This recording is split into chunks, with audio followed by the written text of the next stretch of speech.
Again, in the old days, if you wanted an opinion on foreign affairs, you had to download a old fuddy-duddy like me or Jim Hoagland or Fritz Zakaria. Now, when the world is flat, no. When I want to know what's going on in Iraq now, I read Iraqi bloggers uploading from Baghdad.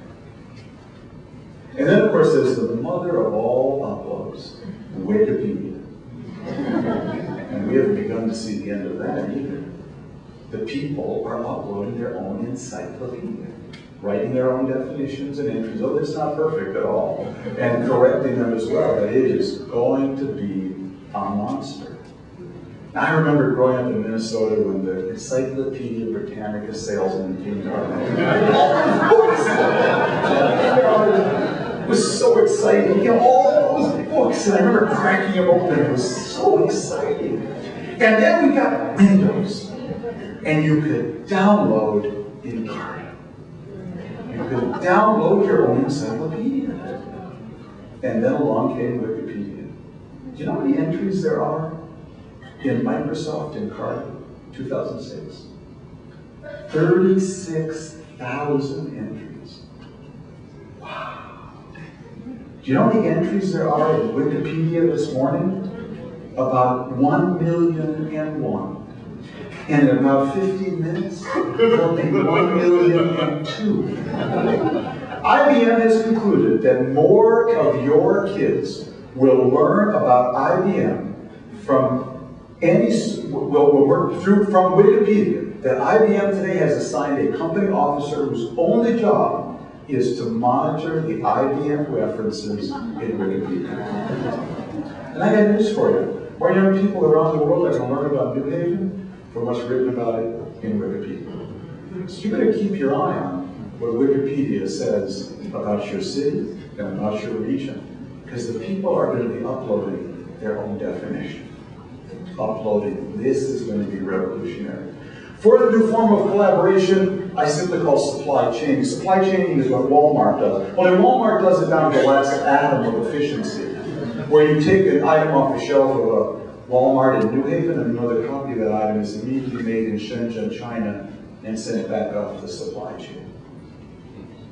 If Walmart were a country today, it would be China's 8th largest trading partner, ahead of Russia, Australia, and Canada. We've never seen a supply chain like this. My friend Yossi Sheffi, who teaches supply chain logistics at MIT, likes to say to me, Tom, making stuff? Making stuff? Oh, that is so old. Supply chain, now that's really hard.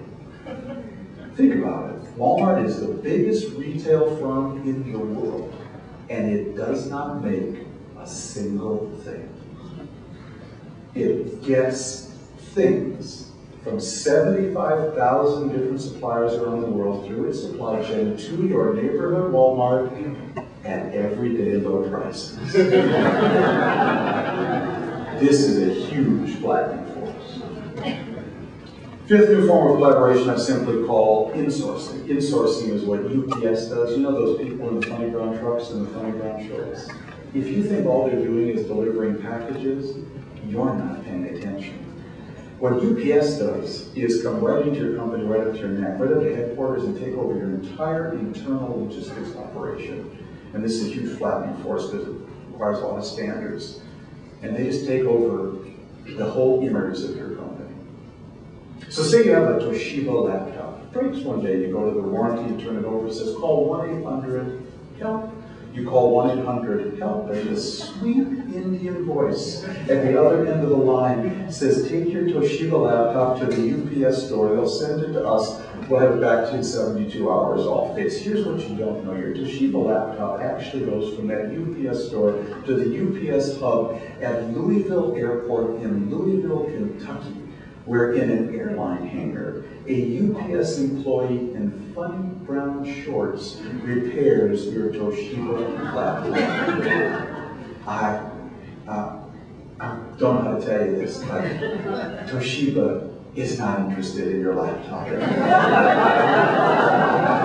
They have insourced all that to UPS. Go to Nike.com to buy the kids a pair of sneakers. Guess who's on the other side of the screen? It's an UPS employee. They're taking your order. They're picking and packing the shoes from a Nike warehouse. They manage. They're shipping them to you. They're collecting the money. See the Papa John's pizza truck go by? Guess who's driving? Someone in funny brown shorts. Because Papa John's Pizza has insourced the delivery of their dough from their bakeries to their outlets at the exact hours every day to UPS. Friends, there are thousands of companies today that no longer touch any of their products. They've been completely insourced to UPS, FedEx, DHL. Sixth new form of collaboration I simply call informing. Informing is Google. We now, as individuals, have the ability to inform ourselves at a depth and breadth unknown in the history of the world. Whole new form of collaboration off this platform. So just to review, we have the first three. They came together, they created this platform for multiple forms of collaboration. We have the 6 new forms of collaboration that immediately sprung off in the late 90s. Outsourcing, the offshoring, help the supply chain, the informing, help the uploading. They all started to work together at a tipping point. And that's why you woke up one morning in the year 2000 and you turned to your spouse, your kids, your friends, your professor, and you said, something feels different. And what you were feeling was that people were touching you who had never touched you before. And what you were feeling was that you were touching people who you could never touch before.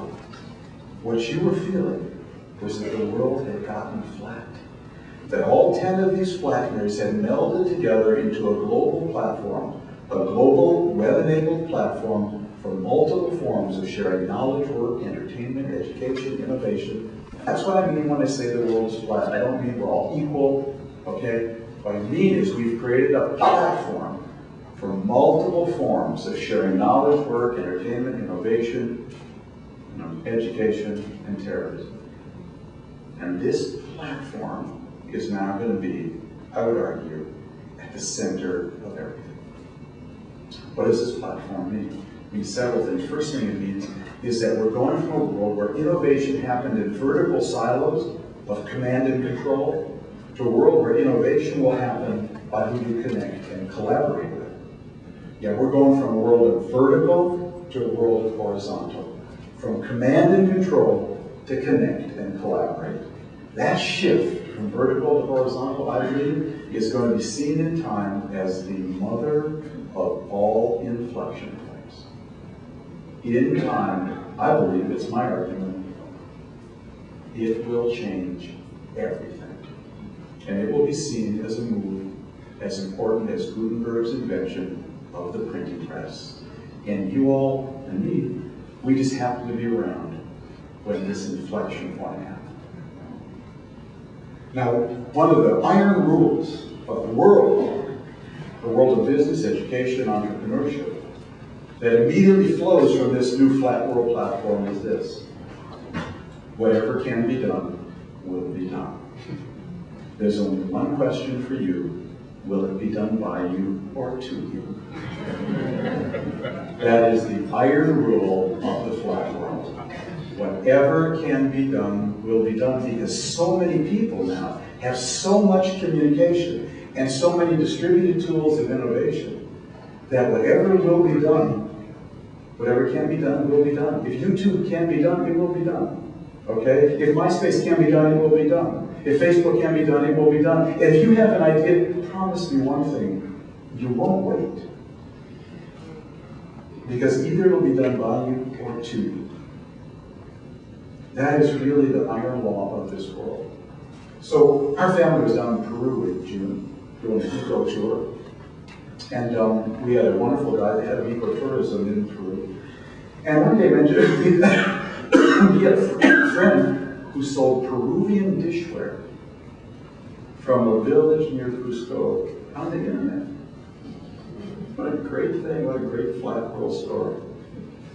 Peruvian villager sells dishware from Cusco on the internet. But here's the best part of the story. He told me the guy just discovered last year he could get his dishware made cheaper in China.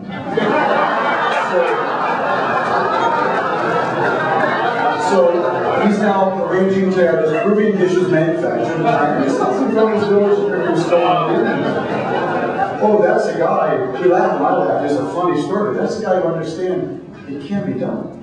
So I better do it before somebody does it to me. So I was in Hungary in March, and they did a seminar on the world's flood. It was a great thrill for me at the Central European University. A bunch of European scholars came all yelling at me, and very interesting experience. And they gave me a driver while I was there. And so the last day, I was driving to the airport Sunday morning. I'm kind of half awake, and Bronx the airport. He says to me, Mr. Tom, if you had friends who are becoming a week pest, I'd appreciate if you tell them about me. Because I do kind of diplomatic driving, tourism, business, taxi service, whatever you need. And I said, well, great, how do I get in touch? Give me your number. He gives me his card. He says, just have him go to my website. So I go to his website. It's in Magyar, German, and English with music. With pictures of all his vehicles. And suddenly I had this image that popped into my mind. Something Jim Baker had told me when he was Secretary of State. I covered him for 4 years. And when Jim Baker retired, he had this line. He said, how do you know you're out of power in Washington? You know you're out of power in Washington when your limousine is yellow and your driver speaks Farsi. That's how you know you're out of power in Washington. Well, how do you know you're in a flat world? Okay, when your Hungarian taxi driver has his own website in Magyar, German, and English with music. Okay. That's someone who understands whatever can be done will be done. I wrote this morning about a company in Sioux City, Iowa, which imports cement making equipment from Korea, attaches a bunch of suite of devices in Sioux City, and re-exports it to Kuwait. And their brochures were produced in Arabic and English by an ad agency owned by the Winnebago Indians of Nebraska, who used the earnings from their casino to start an ad agency. And they produced the brochure in English and Arabic. Okay, let's see now. We've got Midwest Indians producing an Arabic brochure for some Sioux City, Nebraska entrepreneurs to buy equipment from Korea to sell in Kuwait. Those are people who understand the world is flat, and whatever can be done will be done, and they prefer it be done by them, not to them. The other thing you need to know about this flat world platform, and it was really in the previous presentation, is you basically need to get three things right to thrive in this world. You need the infrastructure, the bandwidth, the ports, the airports, the roads, to connect to the platform. That's where the action is. Second, you need the education, the right education. So more of your people will be collaborators and able to be collaborators and connectors and competitors on that platform. And the third thing you need is the governance.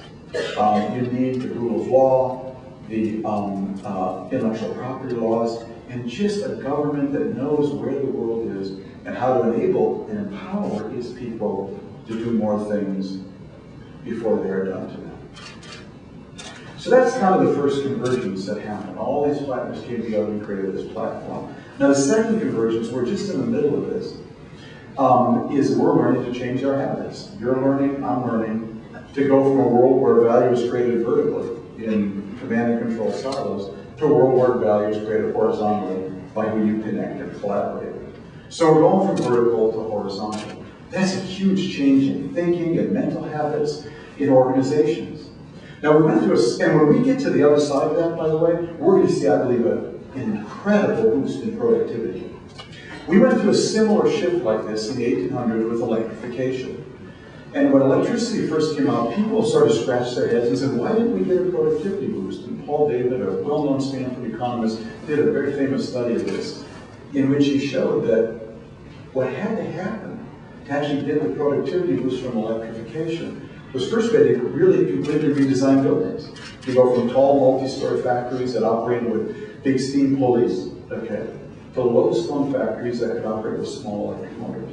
Then we had to redesign the shop floor and the worker, and management consulting. And only when we did all those things did we suddenly get the productivity boost from electrification. But we're now going through a similar process around what I call horizontalization.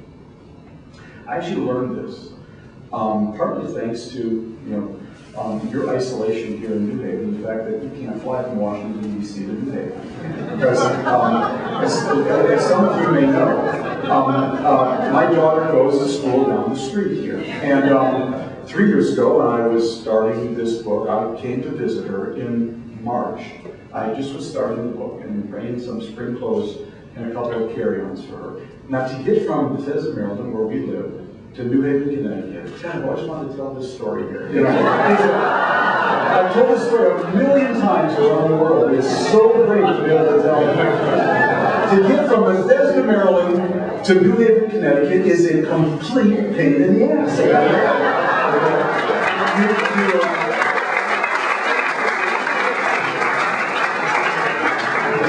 You have to drive basically 50 minutes then from Bethesda to Baltimore BWI Airport, and take Southwest Airlines from Baltimore to Hartford, and then drive 1 hour from Hartford to New Haven. You can go to London quicker. So no problem, I'm a Southwest fan. I don't know how many of you have flown Southwest, but you know, it's El Cheapo airline, and you don't get a reserved seat. You know, in those days you just got tickets at A, B, or C. A's board first, B's board second, you know, C's board last. Only one thing you need to know about Southwest Airlines, you do not want to be a C. Especially if you're carrying a couple bags of carry-ons and clothing for your daughter, you want a room above the seat, not get stuck in the middle. You don't even want to be a B. No problem, I did the e-ticket thing ahead of time, but just in case I got to Baltimore Airport 95 minutes before the flight because I was going to be an A.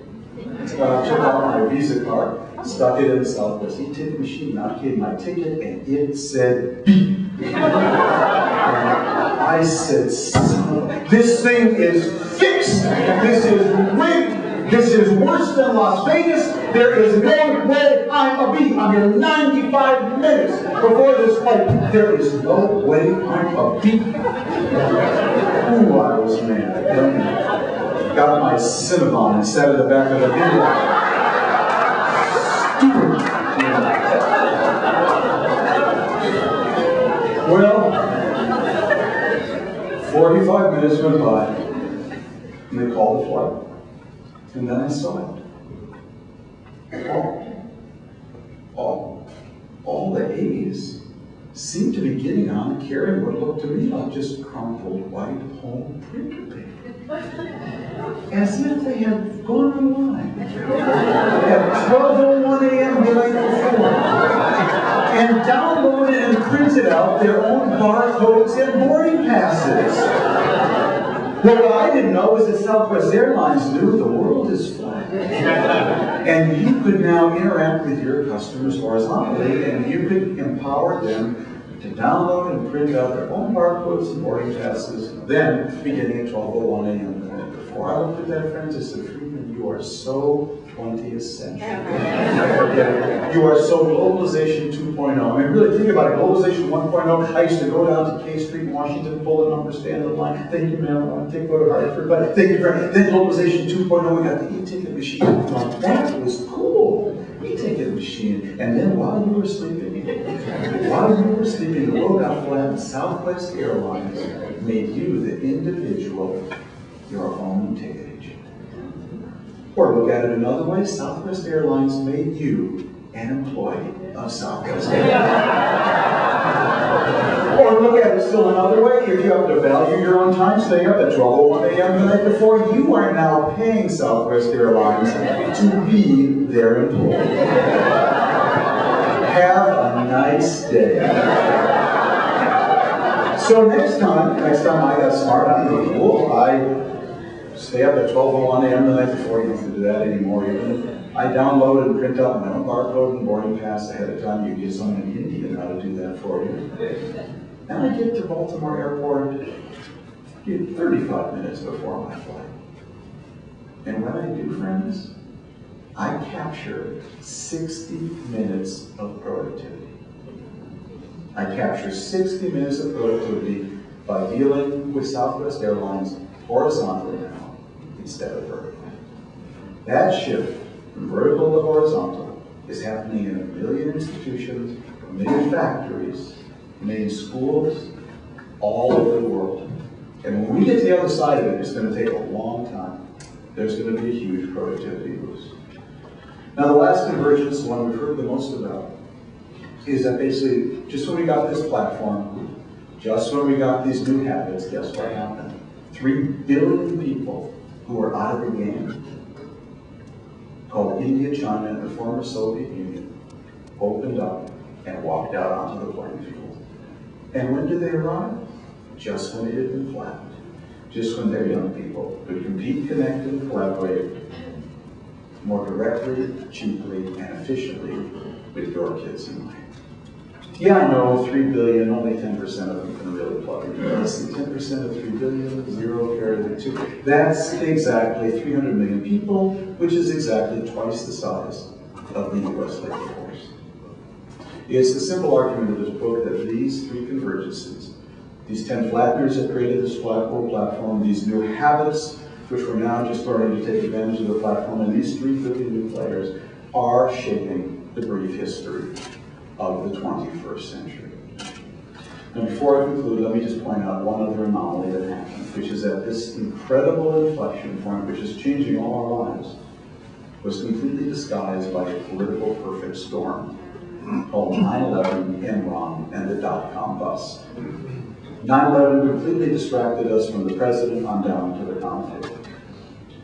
Enron made every CEO guilty until proven innocent, so who wanted to talk to them? They were the ones who knew what was going on. And the dot-com bust really made people stupid. It made them think globalization was over, when in fact it was just getting turbocharged.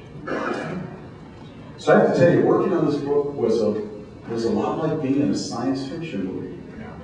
Because I would go around and interview these technologists and CEOs and CTOs, and they were like pod people in the invasion of the body snatchers.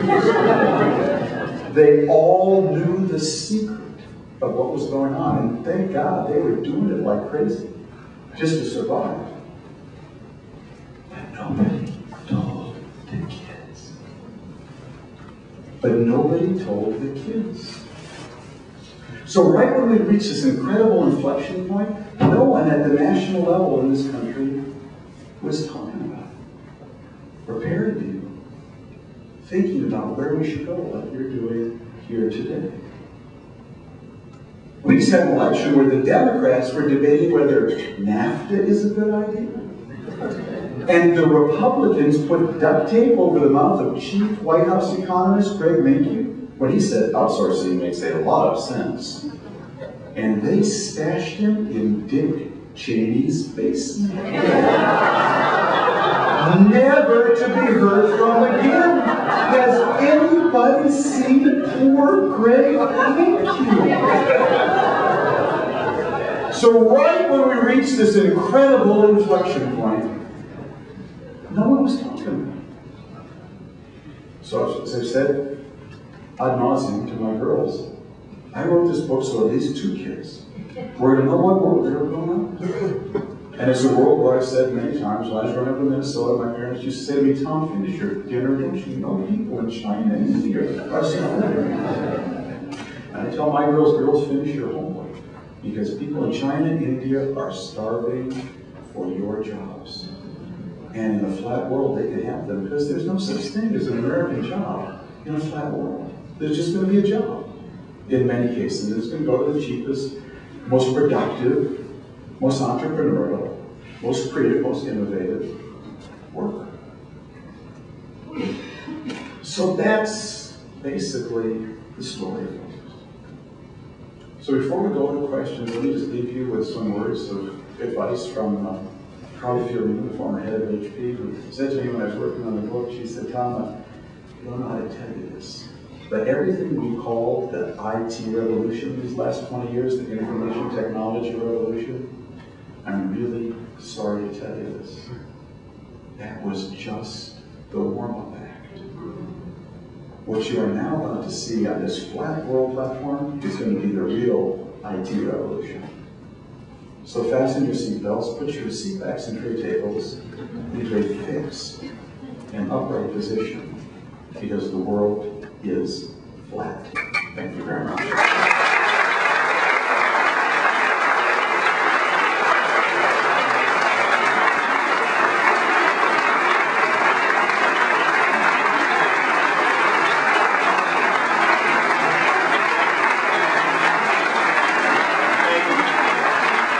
It-